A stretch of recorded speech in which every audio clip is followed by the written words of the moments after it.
In today's video, I'm going to teach you how to create a task in Wrike, a versatile project management tool that's highly favored by many teams for its robust features.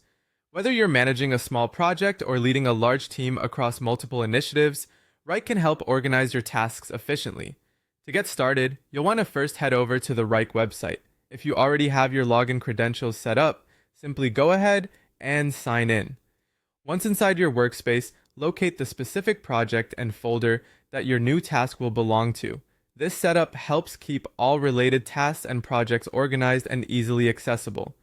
Now that you're in the correct project and folder, it's time to create a project name. Think of this as the overarching category that will house all tasks related to the work you're tackling. Once you've set up your project name, look for the option to click on an item or task.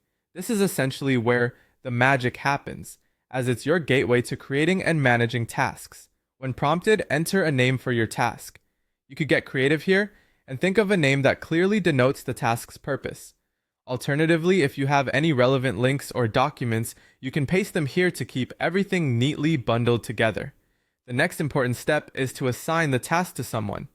Enter the name of the assignee carefully, as this person will be responsible for ensuring the task is completed on time. Assigning tasks within Wrike streamlines communication and ensures that everyone knows their responsibilities within a project. Setting a start and due date comes next. It's essential to have these dates clearly defined, as they help manage timelines and expectations within your team.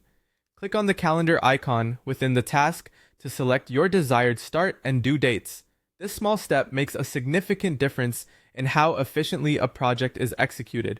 Wrike offers an impressive array of fields that cater to various needs.